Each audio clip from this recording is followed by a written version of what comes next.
అవశేష ఆంధ్రప్రదేశ్ ముఖ్యమంత్రి గారు చంద్రబాబు నాయుడు గారు కరెంటు విషయంలో చాలా పెద్ద ఎత్తున అసత్య ప్రచారానికి పూనుకుంటా ఉన్నారు. ఏది పడితే అది చెప్పచ్చు, గాయ చేసి ఏదైనా సరే మాట్లాడచ్చు అనేటువంటి ఒక అహంకారపూరిత ధోరణి అనే మాటలు కనపడతా ఉంది.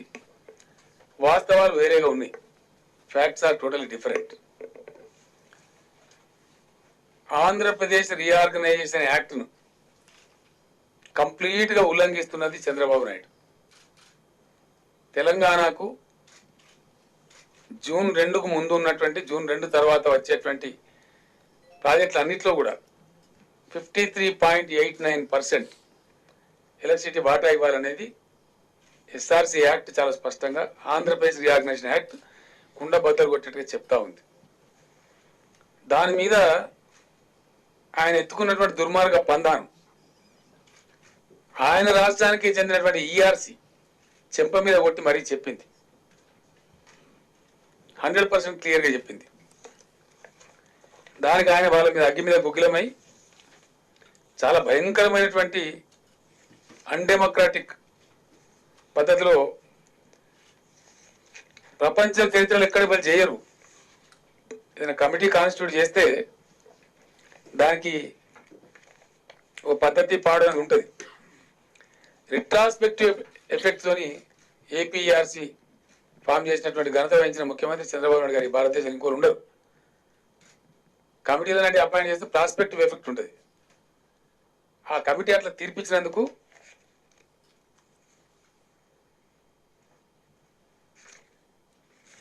వీళ్ళందరూ చెప్పానండి.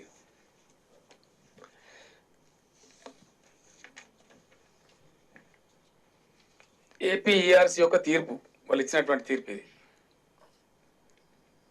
చాప్టర్ 4లో 97లో చాలా స్పష్టంగా చెప్పింది. The PPs submitted by APCC AP discoms are not void for want of express consent of the commission reference 53-77. The attempted withdrawal of select PPAs by AP and Genco is not valid. ఇది ఎవరు చెప్తారు? మేము చెప్తలేము ఈ story. Andhra Pradesh విభజన జరిగిన తర్వాత ఆంధ్రప్రదేశ్ రాష్ట్రానికి ఉన్నటువంటి ఈఆర్సీ స్పష్టమైనటువంటి ఆదేశం చెప్పింది. దాంతో కక్ష కట్టి వాళ్ళని బెదిరించి అప్రజాస్వామికంగా వాళ్ళని తొలగించండి చంద్రబాబు నాయుడు. ఇది ఒక fact. This is on record. ఇది హిస్టరీలో ఉంటుంది. రెండవది, గవర్నమెంట్ ఆఫ్ ఇండియా అక్కడ ఒక కమిటీ ఉంది. వాళ్ళు చెప్పారు చాలా స్పష్టంగా, దస్ ది స్టాండ్ ఆఫ్ జిఓఏపీ అంటే government of Andhra Pradesh not to honour PPA signed between Genco and discoms does not appear correct. ఇది సిఈఏని సెంట్రల్ ఎలక్ట్రిసిటీ అథారిటీ రివ్యూ చేసి చంద్రబాబు నాయుడుకి ఇచ్చిన తాకీదు. దీన్ని ఉల్లంఘించింది, దీన్ని నాలుకకి రాసుకొని పారేసింది Chandrababu Naidu. SLDC central regional power committee బెంగళూరులో ఉంటుంది. ఇది సౌత్ ఇండియాకి సంబంధించిన లోడ్స్ను ఆ లోడ్ డిస్పాచ్ అంటే ఎస్ఎల్డిసి అంటారు. వాళ్ళు కూడా చాలా క్లియర్గా ఇచ్చిండు. It had also advised AP SLDC to continue with the existing scheduling procedure as in force since 2nd June 2014 in conformance with the Andhra Pradesh Reorganization Act 2014 until such time clarification was obtained from Ministry of Power. ఇప్పుడు కూడా ministry of power నుంచి ఏం రాయాలి clarification, కానీ దీన్ని కూడా బేఖాతరు చేసింది. దీన్ని బేఖాతరు చేసిన పద్ధతి ఎట్లుందంటే,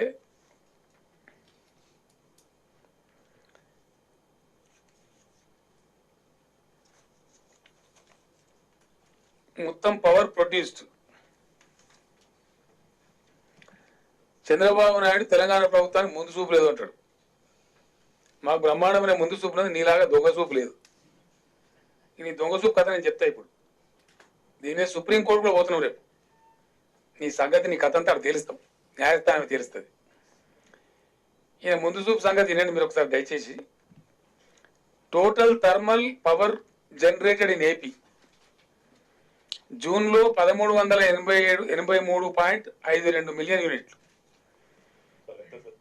1383.52 మిలియన్ యూనిట్లు. షేర్ ఆఫ్ తెలంగాణ 745.58 రావాలి. ఇది ఏ మంత్? ఇది జూన్లో. ఇది చంద్రబాబు నాయుడు ప్రమాణ స్వీకారం చేసింది జూన్ 8న. ఇంకా దొంగ సూప్ ప్రసారం కాలేదు. కాబట్టి జూన్లో మాకు తక్కువ వచ్చింది, కానీ 21.59 షార్ట్ ఫాల్ ఎక్సెస్ వచ్చింది మాకు, అంటే షార్ట్ ఫాల్ వచ్చింది జూన్ మాసంలో.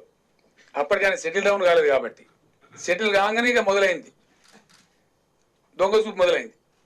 దాని ఫలితం జూలై ప్రొడక్షన్ 1365.88 మిలియన్ యూనిట్స్. మాకు రావాలి 736.08 మిలియన్ యూనిట్స్.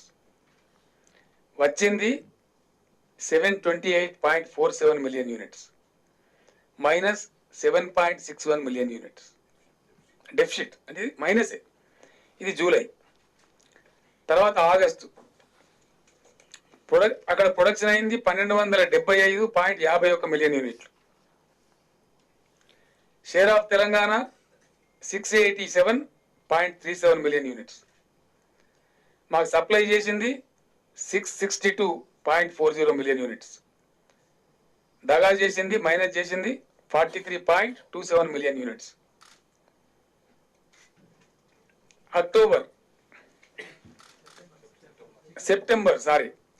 ఆగస్ట్ తర్వాత సెప్టెంబర్. సారీ అయితే ఆగస్ట్కి -24 అండి. 1275, 687, 662 మైనస్ 24.98 అది ఆగస్టు. సెప్టెంబర్లో టోటల్ 1249, షేర్ ఆఫ్ తెలంగాణ 673, మాకు వచ్చింది 630 minus 43. October total production 608, Telangana share 327, supply చేసింది 299 మైనస్ 28. టోటల్ 5882.82 మిలియన్ యూనిట్స్ అక్కడ ప్రొడ్యూస్ అయింది. మాకు రావాల్సినటువంటిది 3170.26 మిలియన్ యూనిట్లు. ఇచ్చింది 387 మిలియన్ యూనిట్స్ ఇచ్చారు. 3087 మిలియన్ యూనిట్స్ ఇచ్చారు, అంటే -82%. ఇది థర్మల్లో నువ్వు చేసినటువంటి మోసం. ఒక జూన్ మినహాయిస్తే ఇవి అఫీషియల్ టేబుల్స్ అండి, పబ్లిక్ డొమైన్లో ఉన్నాయి. మినిట్ టు మినిట్ బెంగళూరుతో సహా ఇక్కడ load dispatch centre, AP load dispatch centre అంతా కూడా ఇవి అందుబాటులో ఉన్నాయి. Anybody can explore from the net. ఇది నా సొంత కవిత్వం కాదు. ఇక పవర్ ప్రొడ్యూస్ అయిందంతా కూడా రికార్డ్ అవుతుంటుంది మినిట్ టు మినిట్. ఆ రికార్డులో తీసుకున్నటువంటిది అఫీషియల్గా వాళ్ళు ఒప్పుకుంటున్నటువంటిది. ఇది ఒక మోసం. హైడ్రో ఎలక్ట్రికల్ పవర్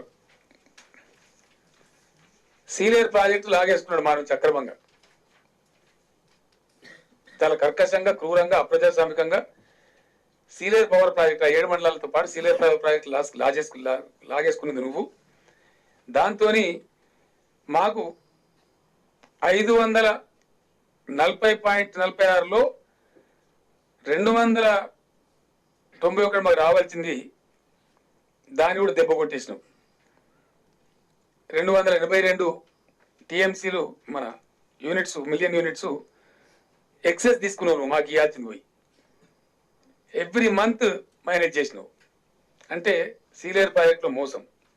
అక్కడ నువ్వే దగా చేస్తావు, అక్కడ సెంట్రల్ ఎలక్షన్ అథారిటీ ఇచ్చిన ఆర్డర్ పట్టించుకోవు, plus southern load dispatch centre ఇచ్చి ఆర్డర్ పట్టించుకోవు. మేము అరిసినా మొత్తుకున్నా పట్టించుకోవు. ఇయ్యనే ఇయ్యా, ఎందుకు ఇవ్వాలి అని మాట్లాడుతావు. అవన్నీ రికార్డులో ఉన్నాయి. ఏమంటారు? అంతే కదా. ఇయ్యలే, జీరో, అసలు ఇయ్యలే మనకు. అదేవిధంగా చాలా తమాషా ఇంకో మాట మాట్లాడతారు చంద్రబాబు నాయుడు. ఇప్పటికీ బెగబెట్టి ఈ తొండెంత చేసి, ఈ దగా చేసి ఫైనల్గా ఇప్పుడేం మాట్లాడుతారండి? కృష్ణపట్నంలో హిందూజాలో నేను ఇయ్యన్నాడు. కృష్ణపట్నం అయినా మీ బాబు జాగిరా చంద్రబాబు నాయుడు? కృష్ణపట్నంలో బాజాబ్తా మేము వాటాదారులు. రీఆర్గనైజేషన్ చట్టం ప్రకారం ఖచ్చితంగా ఎట్టి పరిస్థితులలో మాకు 1050 కోట్ల పెట్టుబడులు ఉన్నాయి మై తెలంగాణ రాష్ట్రానికి చెందినటువంటి. అందులో తెలంగాణ స్టేట్ జెన్కో 550 కోట్ల పెట్టుబడులు ఉన్నాయి మై. అట్లనే ఎన్పిడిసిఎల్ వరంగల్లో ఉండేటువంటి north power distribution company limited 143 కోట్ల రూపాయల పెట్టుబడులు ఉన్నాయి మై. అట్లనే southern power distribution company limited Telangana 352 కోట్ల పెట్టుబడులు ఉన్నాయి. మొత్తం కలిసి 1050 కోట్ల పెట్టుబడులు బాజప్తా ఉంది. కృష్ణపట్నం నీ అయ్య జాగిర్ కాదు, అది జాయింట్ వెంచర్. దానిలో ఎందుకు ఇస్తాం ఇయ్యా అని మాట్లాడతావు. ఇప్పటివరకే దానిలో కొట్టేసిన పవర్ ఎంతనండి? ఇన్ఫర్మ్ పవర్ అని వస్తుంది. కమిషన్ చేయడాన్ని ఆపుతావు. 4th నాడు ప్రోగ్రామ్ ఉంటే తెలంగాణ మాడిపోవాలి, నాశనం కావాలని చెప్పి ఆపుతావు, కుట్ర చేస్తావు. ఆపి దాని ఇంత 220 మిలియన్ యూనిట్ల పవర్ మొత్తం నువ్వే కొట్టేస్తావు. ఇప్పటి వరకు ప్రొడక్షన్ అయింది. దాంట్లో జూన్లో 108 మిలియన్ యూనిట్స్ ప్రొడ్యూస్ అయింది కృష్ణపట్నంలో. జూలైలో 34,000 మిలియన్ యూనిట్స్ ప్రొడ్యూస్ అయింది. ఆగస్ట్ 34 అండి. ఆగస్టులో 222 మిలియన్ యూనిట్స్ ప్రొడ్యూస్ అయింది. సెప్టెంబర్లో ఆ మిషన్ ఫెయిల్ అయ్యి 0 అయింది, ప్రొడక్షన్ లేదు. అక్టోబర్లో 41,000 మిలియన్ యూనిట్స్ ప్రొడ్యూస్ అయింది ఇప్పటి వరకు, ఈ రోజు వరకు. అదే 41,000 మిలియన్ యూనిట్స్ ఇప్పటి వరకు ప్రొడ్యూస్ అయింది. 41.73 మిలియన్ యూనిట్స్. ఇది 21 డేస్ వరకేనండి, 21st వరకు రికార్డ్. ఇది ఇంకా అక్టోబర్ పూర్తి కాలేదు. మొత్తం 220 మిలియన్ యూనిట్స్ రౌండెడ్ అప్. ఒక్క యూనిట్ కూడా మాకు ఇయ్యలేను. దీని ఛార్జ్ అంతా కంపెనీ మీద పోతుంది.